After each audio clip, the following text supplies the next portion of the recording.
What's up, family? Gerald the Bossman here. You're tuned into the Bossman Show on AM 1010, AM 1430, 1055 The King.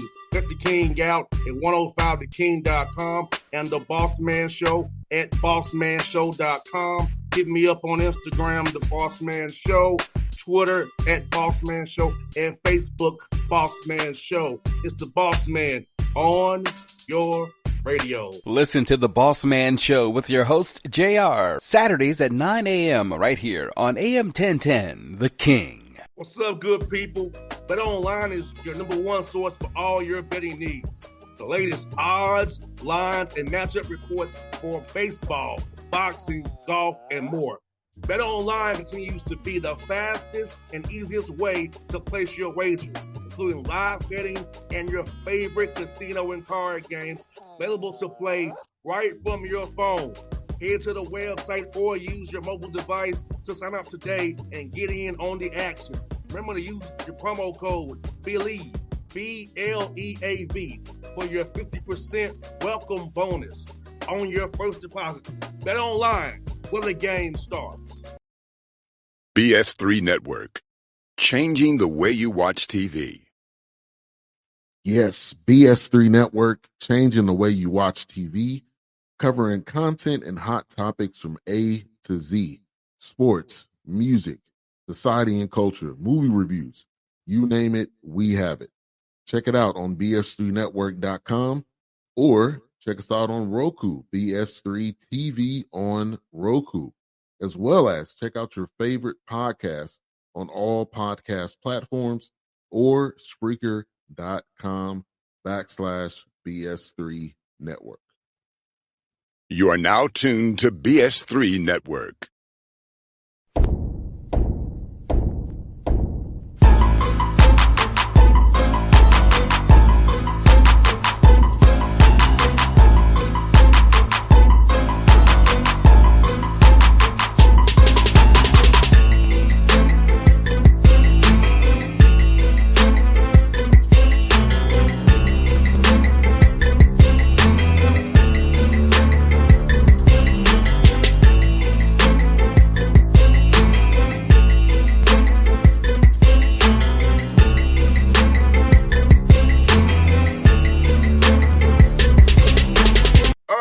We're back at it. Episode 7, the Grant Leonard Show. You see him in the picture there with his shot block and center Malcolm Wilson off the bench doing big things defensively for the Queens Royals. G, 3-1 since we last talked, man. Are you happy with that recovery of the team, man, as you get ready for his Nashville road trip coming up here this week?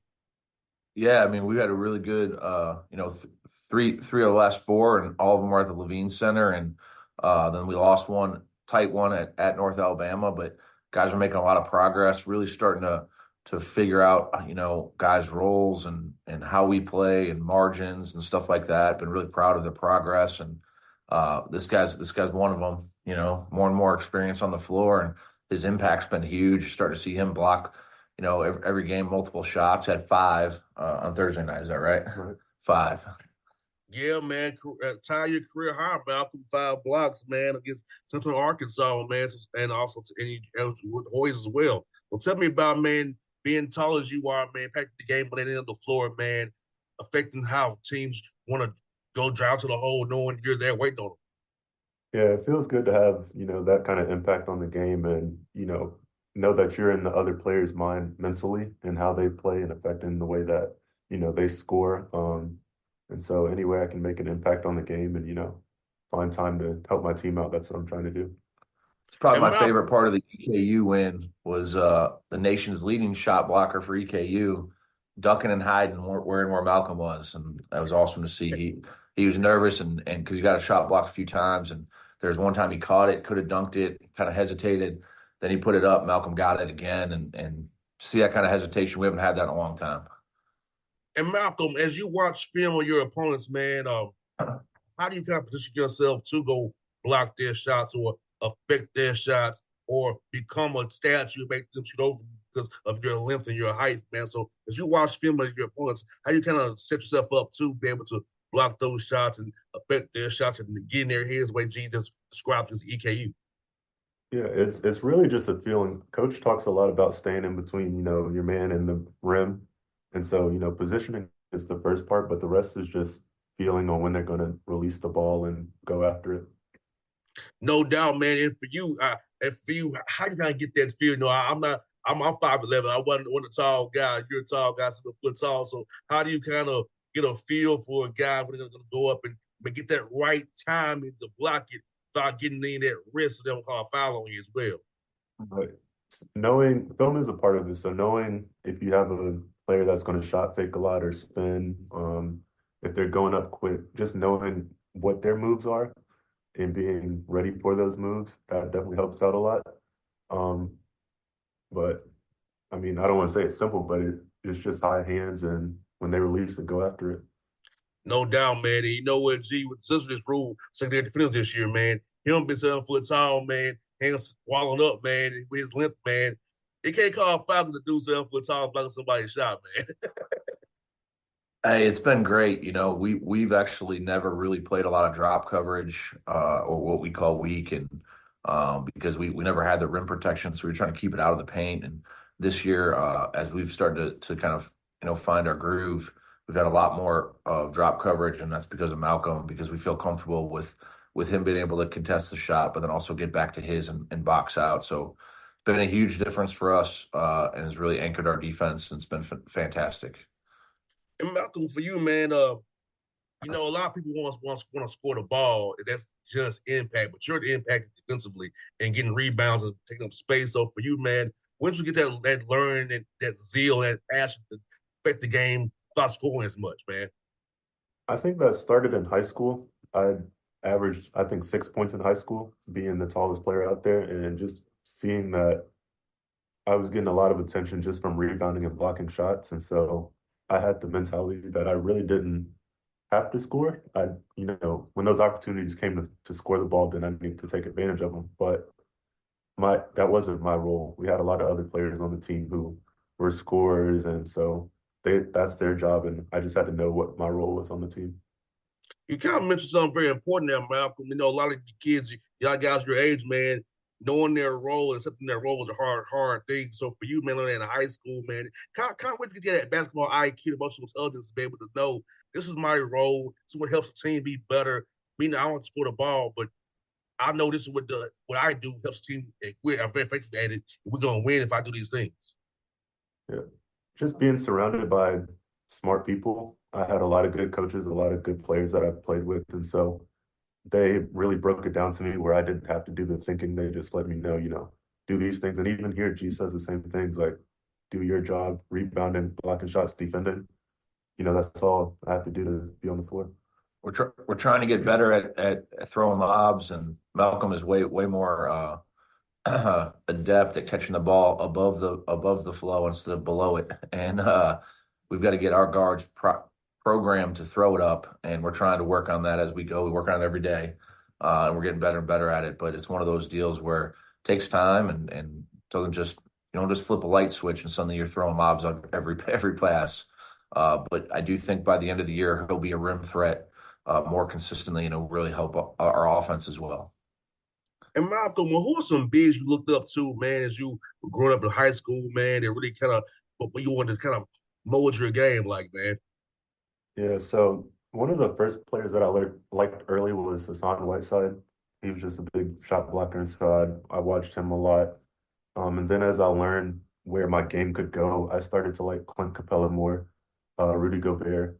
And so those were players that I started to look at, and they kind of gave me the vision for what my game could be. Clint Capella, somebody I know very well, by the way. And I'll tell you some stories about him as well, what he does when I see you this week, man. So, yeah, see somebody I know very, very well, man. So, great guy to Yeah. bottle after, man.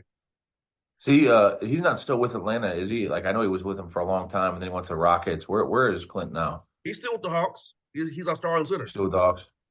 Yep. Oh, that's awesome. Starting center. Yep, he sure is, man. And Malcolm, man, for you, brother, kind of, I know you're from Columbia. It's an hour from home. So is that part of the reason you chose Queens to come play for G, man, after leaving Georgetown?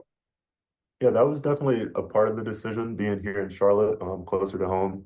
I love DC, but it was always, 7, 8 hour drive to get home, flight, whatever it took. So I definitely get to see, my family, my mom, my sister's here in Charlotte, my niece. So, having all of them here is a big, big reason. No doubt, G. Like I said, man, you pulled you a good one, man. A high major guy coming to Queens, man. You doing some things recruiting wise, buddy.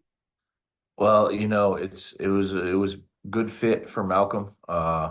We as I told Malcolm in the recruiting process, we didn't have a true five man, and lots of opportunity for him to grow here. And we run a system that he'd fit well in, and I think he's starting to grow into that. And been really proud of him to see where he's going, and not just where he is now, but where he's going to end up here at the end of the process. And I think Malcolm's going to have a long, fruitful pro career protecting someone's rim at the professional level for a long time. No doubt, man. And G, man, I must tell you, man, against UCA, man, you had big nights from AJ and Dayton, man. And you responded to that big one and closed the game out the right way. So yeah, I see you've been getting those guys clicking together, man, a lot with Dayton and AJ and those guys. It's about what they've been doing on the court for these last 4 games, man. Yeah, Dayton has really made a lot of progress with his ball security. So his turnovers have been way down, which has really helped our offense quite a bit, become way more efficient. And AJ has made a huge jump because his shot selection, he's actually taking a few less shots and making more of them.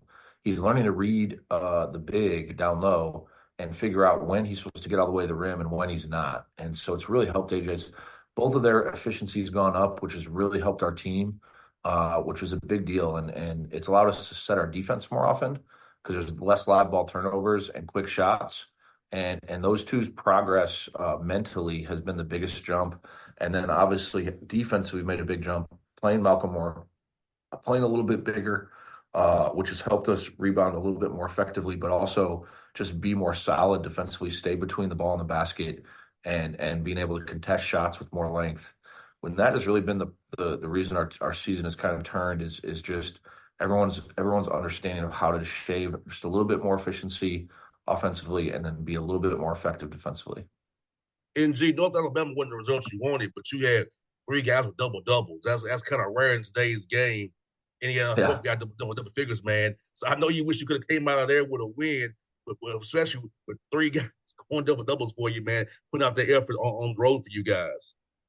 I thought we played really well, and after the game, I wasn't upset at all. I told our guys, like, thought they played really hard. I've never seen a box score where a team goes 13 for 19 from three. I've just never seen it. So, kudos to them for having an epic shooting night. And if they didn't have that type of shooting night, I think we go away winning.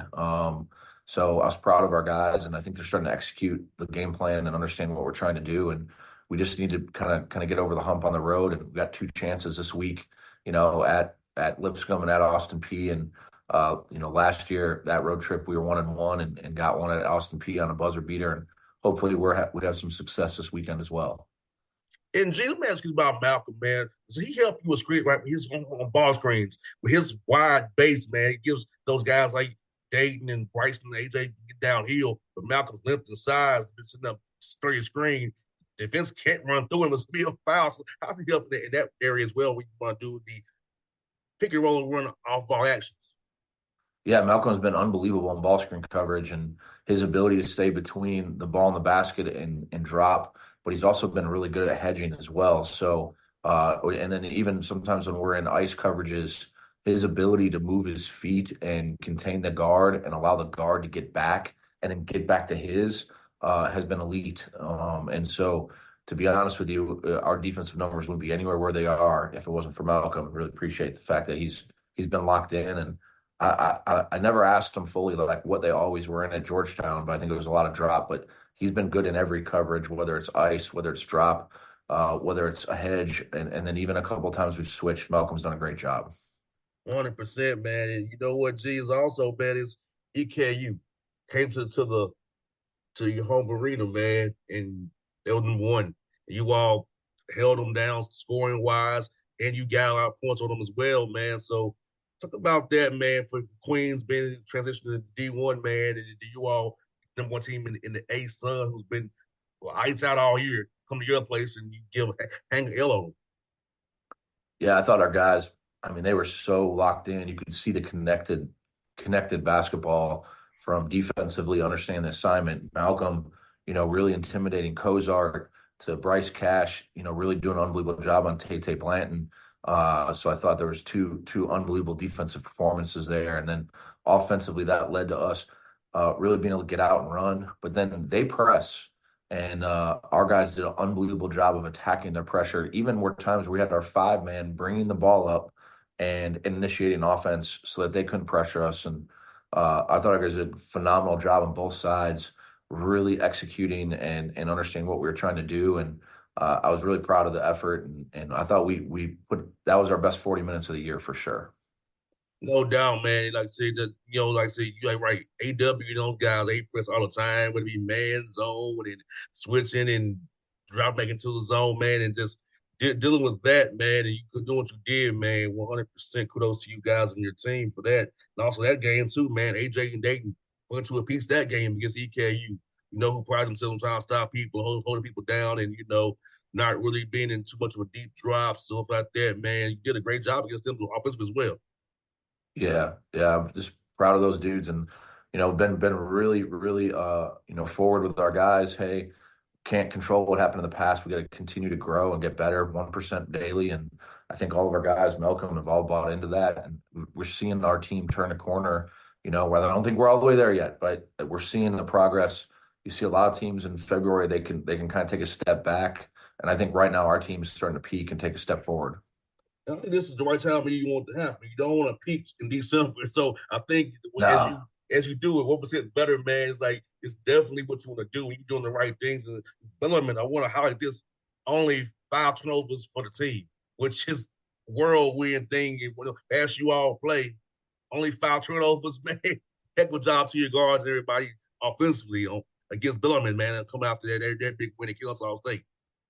Yeah, and everyone says turnovers is the guards, but I think it's everyone. And, that's one of the biggest things. Malcolm sees the ball more here than he did at Georgetown. And so part of his progress has been his turnover rate, which has been down quite a bit the last few weeks, and his foul rate too. So, that's the biggest thing as you get into conference play is taking out the 3 things that can beat you: turnovers, fouls, and offensive rebounds. And so our team's doing a great job making progress in those areas. Our foul rate and our turnover rate are way down. If we can make a little progress in that offensive rebound rate, I think we're gonna be really hard to beat in March.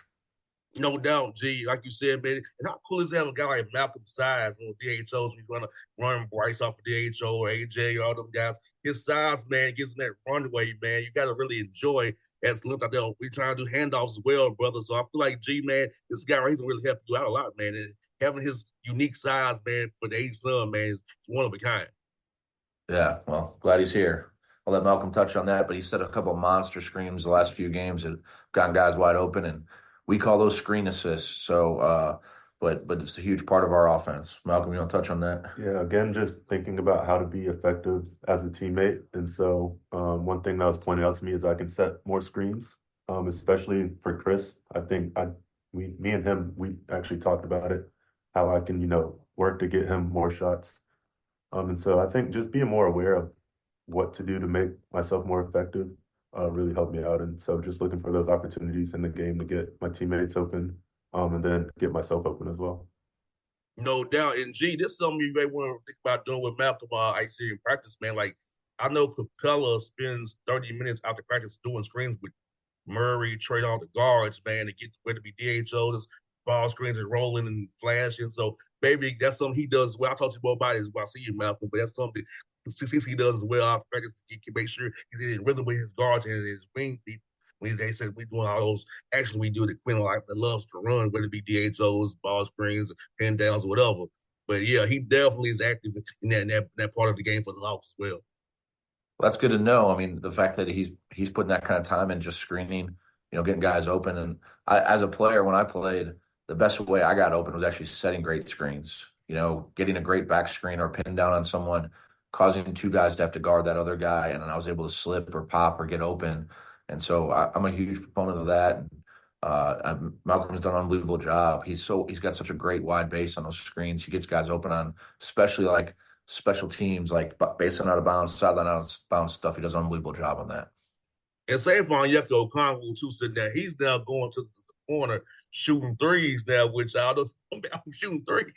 We got our guys going to the corner there, slipping and going to the corner shooting threes there. So, it's funny how I see these bigs evolve, man, do all the small things down there. Shooting threes and bombs there. Gee, how the game is going, buddy. Hey, Malcolm practices them every day. He loves it. I know sometimes I'm like, hey man, get by the basket, but there's times where you can actually see his shot developing, and something we do every day. Every day here, every player dribble passes and shoots, and I'm happy that Malcolm is getting better at it. He's feeling more comfortable on the perimeter, so that when he gets, the last thing you want to do is get stuck out there and then not know what to do and look like a deer in headlights. And you can see every game Malcolm gets more and more comfortable on the perimeter, passing DHOs, getting into everything faster, and it helps a lot practicing it. No doubt. Well, hey, look, I look forward to seeing you all this week, man. I know, like I say, G, I know that's G. My mom went to Lipscomb, so I told my mom check for Queens because G's my guy. I don't care you Lipscomb. So Love it. So we land tomorrow. We land about 10 o'clock, and we actually practice at 11 at Lipscomb. So we'll see you tomorrow or Thursday. I'll see you tomorrow and Thursday, buddy. I'll be around, brother. You brothers, just cheer you on, support you, G. Well, folks, this is Grant Leonard Show, episode 7 here, man. G doing big things with his players. Malcolm here with this week. We'll hope to see some live in color this week, man. Check us out always. Queens of Men's Basketball and QU Coach Grant. All right. Thanks, JR. BS3 Network. Changing the way you watch TV. Yes, BS3 Network, changing the way you watch TV, covering content and hot topics from A to Z, sports, music, society and culture, movie reviews, you name it, we have it. Check it out on bs3network.com or check us out on Roku, BS3 TV on Roku, as well as check out your favorite podcast on all podcast platforms or Spreaker.com/BS3 Network. You are now tuned to BS3 Network. What's up, good people? Bet Online is your number one source for all your betting needs. The latest odds, lines, and matchup reports for baseball, boxing, golf, and more. Bet Online continues to be the fastest and easiest way to place your wagers, including live betting and your favorite casino and card games available to play right from your phone. Head to the website or use your mobile device to sign up today and get in on the action. Remember to use your promo code BELIEVE, BLEAV, for your 50% welcome bonus on your first deposit. Bet Online, where the game starts. What's up, family? Gerald the Bossman here. You're tuned into the Bossman Show on AM 1010, AM 1430, 1055 The King. Check The King out at 105theking.com and the Bossman Show at bossmanshow.com. Hit me up on Instagram, The Bossman Show, Twitter at Bossman Show, and Facebook, Bossman Show. It's the Bossman on your radio. Listen to The Bossman Show with your host, JR, Saturdays at 9 a.m. right here on AM 1010, The King.